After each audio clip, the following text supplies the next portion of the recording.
हम पढ़ने वाले integral calculus. So you know what is line integral? If this is line and these are the line segment on this line, so integral a dot dl will be defined as whole line integral a dot dl. Okay, now conservative field.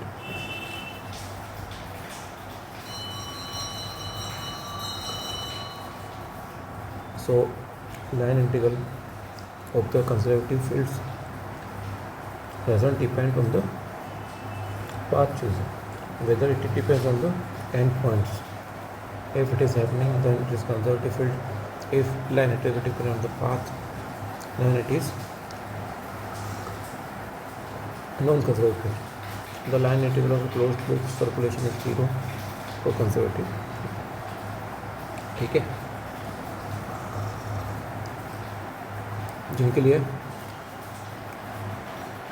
Circulation 0 हो जाए, line integral 0 हो जाए, curl 0 हो जाए, तो क्या होंगे? Conservative field. ठीक है, ऐसा कब होगा? जो फील्ड है इंटीग्रल करने के बाद में वो केवल एंड पॉइंट, कौन से पॉइंट? एंड पॉइंट पे निर्भर करेगा, only and point.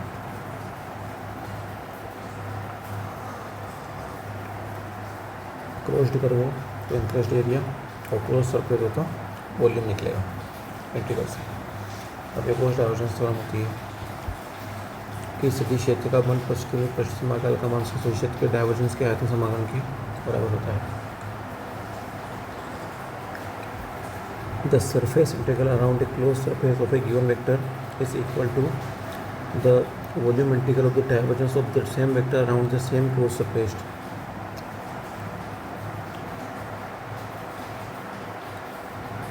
Stokes theorem क्या होती है? वही the line integral of the any line segment around any line segment will be equal to the surface integral of the curl of that same vector around the same close surface.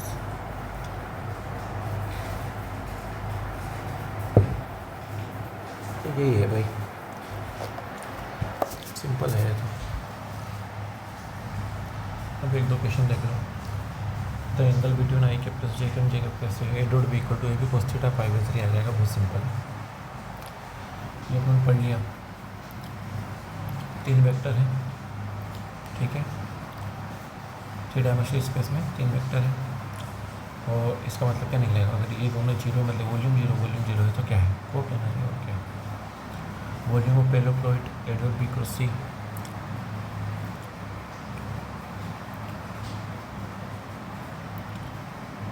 ये करानी क्या भी?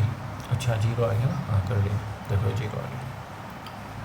The area of triangle whose side given by, क्या होता है area of triangle? 1/2 base cross height a cross b. रख दो value, ये आ गया. ठीक है, अब एलोग्राम होता तो ए क्रॉस बी आ जाता डबल इसका. चलो देखो, अच्छा क्वेश्चन यहाँ से देखना. आपने को निकालना है सर्कुलेशन 110 से 220 तक. वेक्टर दिया आपने को ये वाला. क्या करेंगे अपन? ए डॉट डी एल निकालेंगे. ये दिया है तो क्या वाई स्क्वायर आई के पाई 1 डी एक्स जे के j 1 2x y plus 1 d y. अब क्वेश्चन ये है कि ये वेरिएबल वाई है और अपने को एक्सप्रेस में करना है.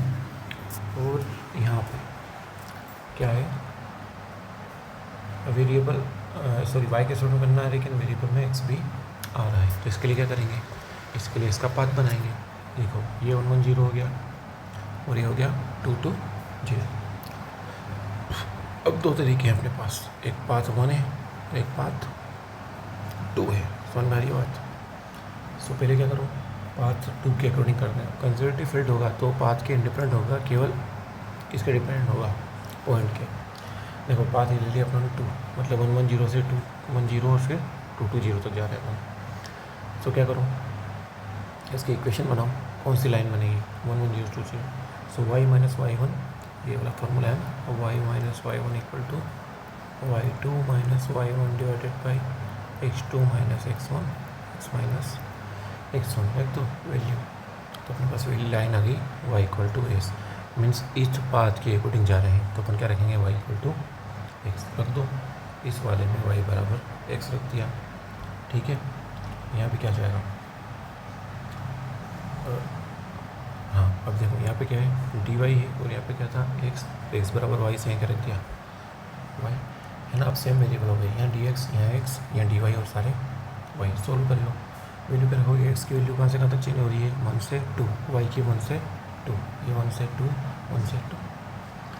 सोल्व कर लो, x की पावर 3/3 2 y स्क्वायर बाई 3, और ये y बनेगा तो y स्क्वायर बाई 2। सोल्व करेंगे तो आया अपने पास 10। अब देखो ये पार्ट 2 से हो गया अपना, ये तो y पर x की लाइन थी, पार्ट 2 से हो गया। अब ये पाथ 1 ये वाला लेंगे 110 से होते हुए इधर, मैंने पहले उल्टा बोल दिया था, ये रहा पाथ अपना। तो देखो इसमें भी, इसको भी दो पाथ में डिवाइड कर लो, एक तो ये और एक ये। तो जब पाथ 1 है तो कहाँ से जा रहा है x 1 से 2 तक और y 1 से 1 से 1 तक। हाँ मतलब y क्या है कांस्टेंट है, हाँ ये x के ऊपर लाइन है ना, तो y बराबर कांस्टेंट लाइन है कि ओबियसली, तो y बराबर 1 की लाइन है और ये x बराबर 2 की लाइन है। सो y बराबर 1 की लाइन है तो y कांस्टेंट ही y बराबर 0। ध्यान रखना ऐसे ही करना पड़ेगा लाइन इंटीग्रल। जब भी कांस्टेंट लाइन आएगी ना तो उसके रिस्पेक्ट में dy 0 हो जाएगा हमेशा। और ये पाथ सेकंड में क्या है, x बराबर 2 की लाइन है और y 1 से 2 तक वेरी कर रहा है, तो y 1 से 2 तक इस पर 2 की लाइन है और dx 0 हो जाएगा इसमें। बहुत बढ़िया, ठीक है। अब जो अपना लाइन इंटीग्रल है उसको डिफाइन कर लिया इसमें। तो देखो ये अपना ओवर आ जाएगा, उस मतलब इसको दो, इसी इंटीग्रल को 2 बार करना पड़ेगा, इसको इस वाले, ठीक है। एक बार dx 0 एक बार dy 0, मतलब एक बार ये टर्म बचेगी और एक बार ये टर्म बचेगी। तो फर्स्ट टर्म में क्या है dy 0, मतलब ये वाली टर्म गई, अपने पास केवल बचा x स्क्वायर dx, तो ये बचा अपने पास y स्क्वायर dx और y बराबर 1 रख के dx आ गया। ऊपर वाली लाइन है ना ये वाली, कर दो 1 से 2 तक और अपने पास ये आ गया। अब देखो ये सेकंड वाले पार्ट में dx बराबर 0, तो क्या आएगा y 1 से 2 तक, मतलब बैक वाला अपने पास ये रहा 2xy + 1, ये रहा। इसमें x बराबर 2 पुट करके पूरा सोल्व कर लो, ये हो गया सोल्व। हमने देखा क्या देखा कि a.dl आ रहा है 11, अब उसमें क्या था 10, पाथ 2 में आ रहा था 10, यहाँ पर क्या 11, मीन्स a.dl पाथ पे डिपेंड कर रहा है, इसलिए ये नॉन कंजर्वेटिव फील्ड है। अब नॉन कंजर्वेटिव फील्ड है तो कर्ली 0 नहीं होगा, ठीक है। कर्ली 0 नहीं है, मीन्स बिल्कुल से 0 नहीं है, मतलब ये रोटेशनल बन गया, रोटेशनल नहीं है। So curl of A will be not conservative. सो किसी भी का कर्ल 0 है तो नॉन कंजर्वेटिव आएगा, ध्यान रखना। कर्ल 0 नहीं है तो क्या आएगा नॉन कंजर्वेटिव फील्ड, ठीक है। ठीक है आगे देखते हैं। देखो अभी नया क्वेश्चन, ये पाथ 1 और ये पाथ 2, a.dl निकाल लिया है अपने, ये तो अपना निकल लिया। हाँ इसमें डायरेक्शन देख लो, अगर ये क्वेश्चन सेम क्वेश्चन, ये 1 1 0 से अपन 2 2 0 तक जा रहे हैं, तो क्या आ रहा है 10 आ रहा है पार्ट 2 में, और इधर आ रहा है अगर एंटी क्लॉकवाइज चल जाएंगे 2 2 0 से 1 आएंगे नीचे की तरफ, तो क्या आ जाएगा -10 आ जाएगा, मतलब ये पाथ की डायरेक्शन पर डिपेंड करता है, ठीक है। तो देखो a.dl अपन क्लॉकवाइज जा रहे हैं, क्लॉकवाइज मतलब ऐसे जा रहे हैं, क्या आएगा ऐसे जाने पे 10 - 11, ठीक है। ऐसे जाने क्या आएगा 10 - 11 -1, और अगर एंटी क्लॉकवाइज जा रहे हैं ऐसे तो क्या आएगा 11 - 10 1, ठीक है। ये भी याद रखना है अपने को, किसी भी पूछ सकता है क्लॉकवाइज एंटी क्लॉकवाइज, तो अपने को ध्यान रखना पड़ेगा अपने कौन सी डायरेक्शन ली है। अब देखो close integration a to t over 5 surfaces of a cube exclude the bottom upward and outward direction positive. देखो ये रहा अपना सरफेस, ये वेक्टर दिया है, वेक्टर से ज़्यादा रखने का मतलब नहीं था, अपना सरफेस से मतलब रहता है, ये अपनी सरफेस है, ठीक है। और अपने को दिया है 2 2 0, ये 2gx के रिस्पेक्ट में, ये y और ये z, और इसने एक्सक्लूड कर दिया, कौन सा एक्सक्लूड किया है बॉटम, ये बॉटम क्या कर दिया एक्सक्लूड, ये कंक्लूड नहीं करना, इंक्लूड नहीं करना, मतलब कौन सा इंक्लूड करना, ये वाला ये वाला ये वाला इधर वाला और तो ये 5 सरफेस अपने को कंसिडर करनी है, ठीक है। तो माना अपनों ने ये पहली सरफेस, ये दूसरी सरफेस और चौथी, जैसे सामने वाली तीसरी हो जाएगी और नीचे वाली अपने को निकालने में इसके द्वारा वाली 5वीं हो जाएगी, ठीक है। बहुत बढ़िया, देखो अब आगे क्या होता है। पहली सरफेस, ये पहली सरफेस में देखो क्या है, कौन से प्लेन में है पहली सरफेस, बताओ। पहली सरफेस पे क्या है, z इक्वल टू 2 है, z इक्वल टू 2 है, मीन्स एक्स वाई प्लेन में है। z कॉन्स्टेंट हो गया ना, मीन्स क्या बचा, एक्स वाई प्लेन में आ गया है, ठीक है। ये एक्स वाई प्लेन में है, तो क्या बनेगा इसका, z equal to d one equal to d x d y के upper x y plane. X कहाँ से कहाँ तक वेरी कर रहा है, एक्स देखो ये 0 से 2 तक और वाई भी 0 से 2 तक, ठीक है। तो सभी सूरज करना पड़ेगा, अपने को निकालना है ए डॉट डी, निकाल लो। ए डॉट डी ए कैसे निकालना है, ये अपना ए और डी ए क्या है, डी ए में के कैप है, के कैप से मल्टीप्लाई हो गया आ जाएगा। अब इसमें रख दो जेड इक्वल टू 2 और डी से इसमें इंटीग्रेशन अपना है 4। अब सेकंड सरफेस क्या है, ये यह क्या है, y equal to 2, y equal to 2 है, मतलब कौन सा, इसका डायरेक्शन कौन सी आएगी, जे के।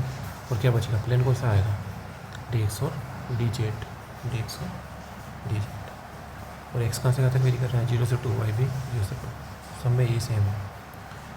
सो रख दो, अब की बार क्या आएगा, जे के, ये जे के पर आएगा, रख दिया, सोल्व किया तो अपना आया 12।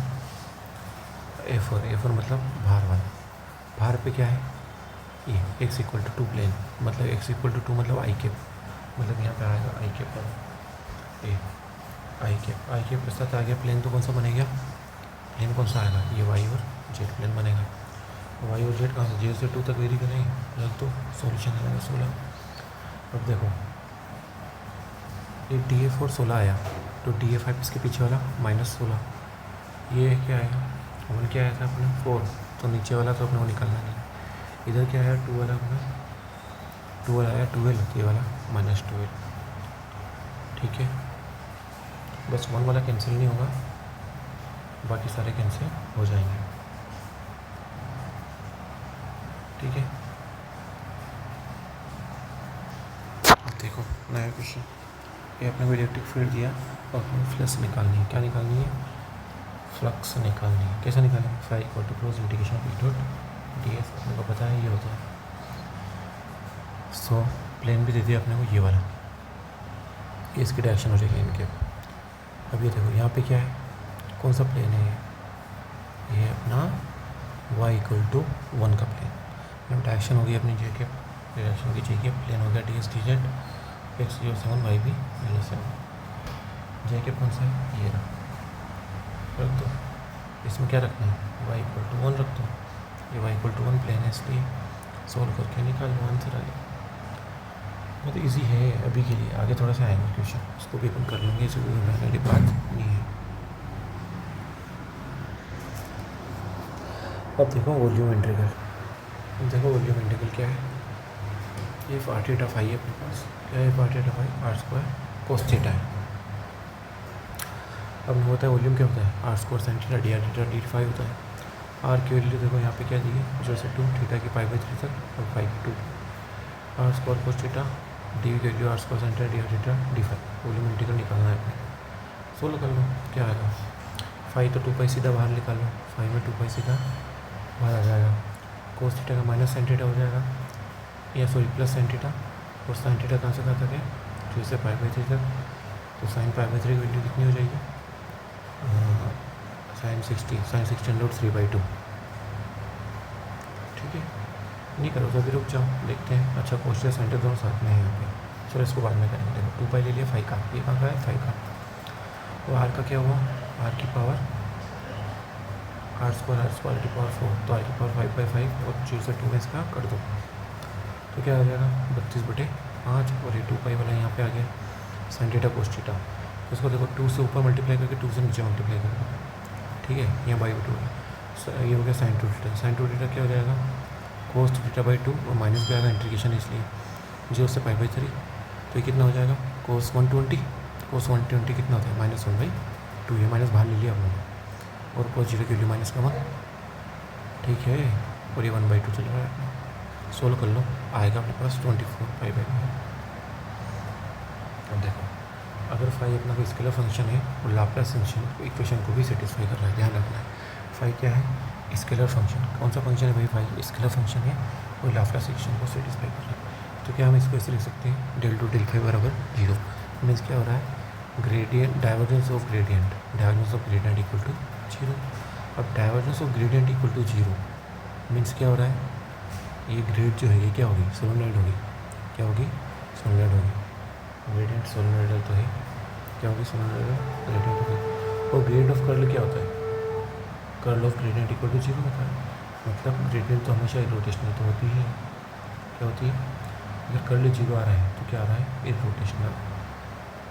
कर्ल 0 आ गया मीन्स क्या हो गया? इरोटेशनल। Solenoidal and irrotational. अगर वो लाप्लास इक्वेशन नहीं देता तो फिर अपने पास क्या होता? Only irrotational. ठीक है, लाप्लास ही देने की वजह से सोलेनॉइडल आया है। अगर लाप्लास नहीं देता तो ओनली इरोटेशनल बच जाता। Curl 0 irrotational. The gradient of any scalar function is always irrotational. ये तो अपने को पता ही है क्या बना गया।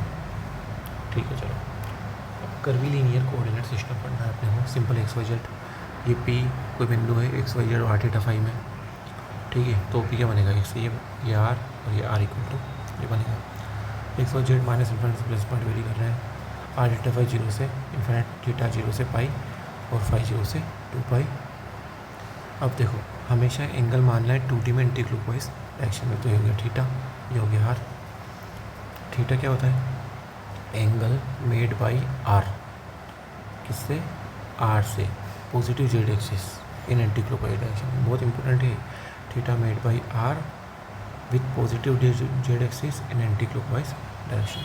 सो यहाँ पे देखो क्या बनेगा? x इक्वल टू इस r का कंपोनेंट लो, ये r कोस थीटा और ये r साइन थीटा। से हो गया x और y। और थीटा क्या होगा? ये लंब बटे आधार means perpendicular divided by base. So x y by X. यहाँ देखो, यहाँ क्या होगा? 3D में। अब देखो 3D में देखते हैं इसको। ये P, ये r थीटा फाई, एंगल बन रहा है जेड से। यहाँ पे क्या हो रहा है? Theta. Theta angle by r made by r with Z, positive Z axis. ठीक है, नोट क्लॉकवाइज और यहाँ डायरेक्शन नहीं होती है ना, यहाँ इसकी डायरेक्शन नहीं क्लॉकवाइज। थीटा क्या है? 0 से लेके पाई तक। थीटा क्या हो सकता है? देखो, ज़्यादा से ज़्यादा क्या आ सकता है? यहाँ तक, और ज़्यादा से ज़्यादा यहाँ तक। इसके आगे थीटा नहीं जा सकता। मतलब पॉजिटिव जेड एक्सिस कितना एंगल बनाएगा? यहाँ से लेके यहाँ तक ही तो बनाएगा, और कितना बनाएगा? अब देखो फाई क्या है? फाई ये थीटा हो गया। फाई क्या है? Angle made by projection of r. Angle made by projection of r. R का प्रोजेक्शन क्या होगा? ये होगा कि यहाँ पे आर साइन थीटा। कितना होगा projection? R sine theta in XY plane with positive x axis. Positive x axis कौन सा? ये रहा। In anti clockwise direction. देखो फाई में डायरेक्शन है लेकिन थीटा में डायरेक्शन नहीं है। फाई में डायरेक्शन है लेकिन थीटा में डायरेक्शन नहीं है। तो थीटा तो ये बन गया, और फाई क्या आएगा? ये आर साइन थीटा अपना ये रहा प्रोजेक्शन। इसको आर प्राइम से डिनोट कर दिया हमने, और पॉजिटिव एक्स से ये डायरेक्शन एंटी क्लॉकवाइज में। ठीक है, तो जेड क्या होगा? ये आर है, ये आर था, तो ये r cos theta, z equal to r cos theta. तो यहाँ से थीटा क्या बनेगा? Cos inverse z by r. और एक्स क्या बनेगा? एक्स क्या है? ये रहा देखो, एक्स क्या है? ये आर प्राइम, मतलब पोजीशन आर साइन थीटा वाला। तो आर प्राइम कोस फाई, इधर आर प्राइम कोस फाई। तो आर प्राइम क्या है? Are sine theta, position of r है। ऐसे ही वाई क्या बनेगा? वाई कहाँ है अपना? ये।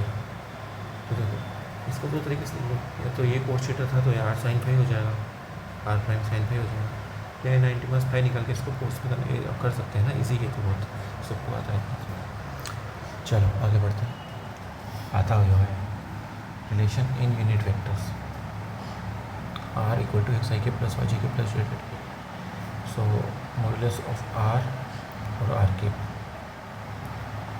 निकाला अपनों क्या निकाला? ये आर साइन थीटा को एक्स बराबर क्या है? Are sine theta cos phi, Y बराबर R sine theta sine phi, और जेड बराबर आर कोस थीटा। ठीक है, इस वैल्यू रखती है X Y Z. So are cap क्या बनेगा? Sine theta cos phi r cap sine theta sine phi, यहाँ पे आर कैप और यहाँ पे आर कैप रखना था, या फिर यहाँ पे आर कैप है, ये आर का है ना, आई कैप जे कैप और के कैप ये रख सकते हैं, तो इसको आई कैप कर लेना बाद में। थीटा कैप क्या होता है, cos theta cos phi I cap, cos theta sine phi J cap minus sine theta K cap. कहाँ से आया, ऊपर से आया सभी। Phi cap minus sine phi I cap plus cos phi J cap. Simple R theta phi को unit vector में उन्होंने डिनोट कर दिया है।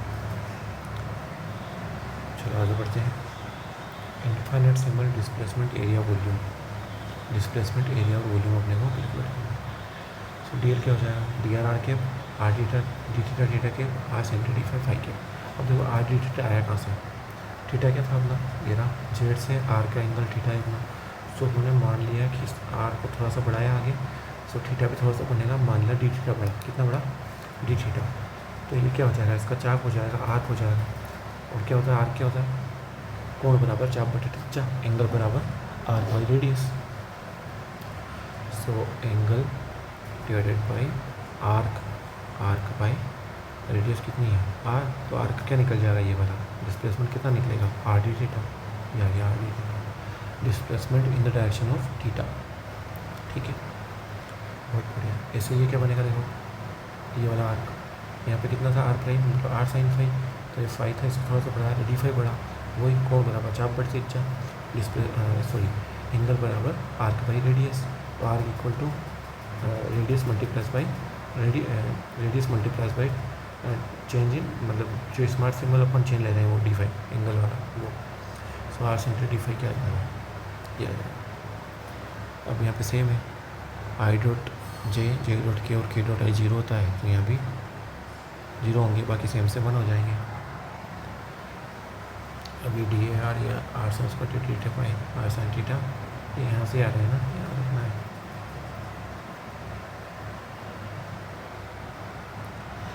इसलिए डी वी क्या बनेगा अपने पास, ये मल्टीप्लाई कर लो, R square sine theta D R D theta D phi. Displacement है सारा वो, डी वी क्या डिस्प्लेसमेंट, ये डी वी क्या आएगा सोच लो ना तुम, D V equal to D are D theta D phi. D R क्या है, डी आर तो डी आर है, डी थीटा क्या है, आर डी थीटा है, डी फाई क्या है, are sine theta, R square sine theta D R D phi. अब देखो स्पेयर होगा तो क्या होगा, स्पेयर में पूरा फाई हो जाता है, 2 पाई वाला, ठीक है, फाई तो पूरा सब में आता ही है।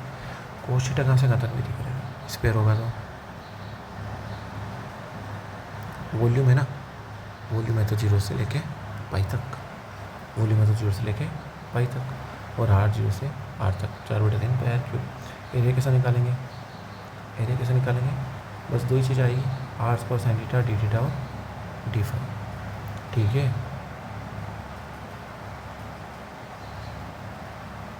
ये वाला ओनली डी थीटा और डी फाई। थर्ड वॉल्यूम नहीं आएगा उसमें, थर्ड डायमेंशन नहीं आएगी, ओनली 2 डायमेंशन आएगी स्पेयर में, अगर अपन एरिया निकाल रहे हैं तो। सोलो कर लो फिर पेयर्स करा जाएगा, डी आर में। तो अगला है अपना सिलेंड्रिकल कोऑर्डिनेट सिस्टम। क्या होता है सिलेंड्रिकल कोऑर्डिनेट सिस्टम,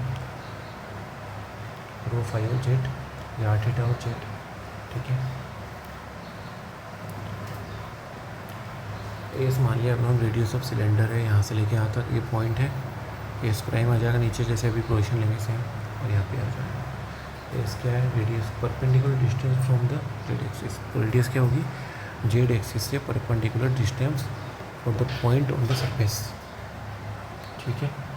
फाई क्या है, same as taken in the spherical coordinate system. वही यहाँ से इसको प्रोजेक्शन लो और उसका एक्स से एंटी क्लॉकवाइज डायरेक्शन में बना लो एंगल, तो क्या जाएगा, फाई आ जाएगा,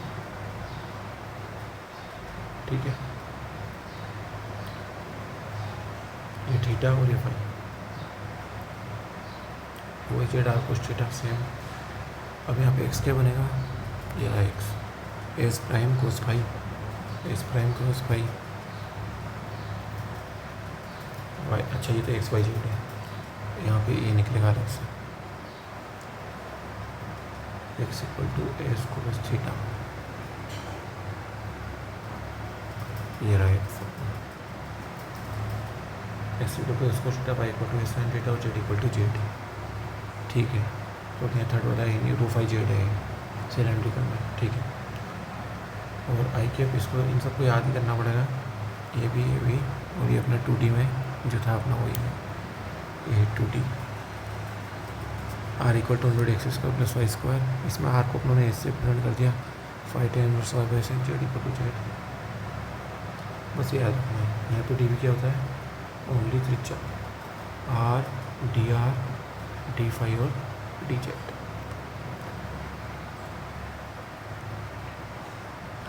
identify the surface for each of the following cylindrical coordinate system. S equal to 5 दी हमने त्रिज्या दी है, त्रिज्या क्या है 5।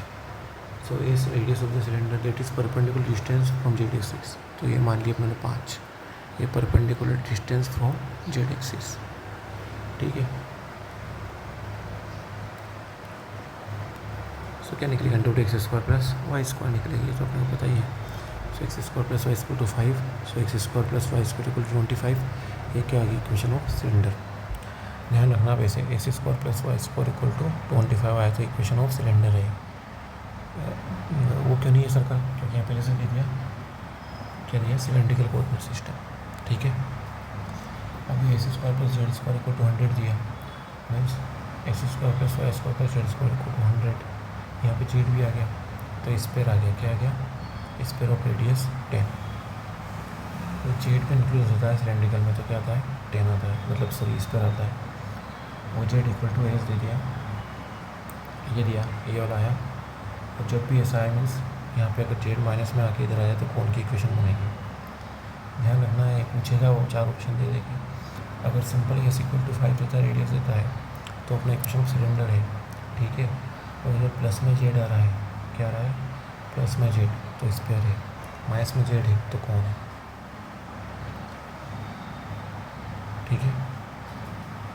अभी के लिए इसको इतना ही करते हैं, फिर आगे बढ़ते हैं। Thank you.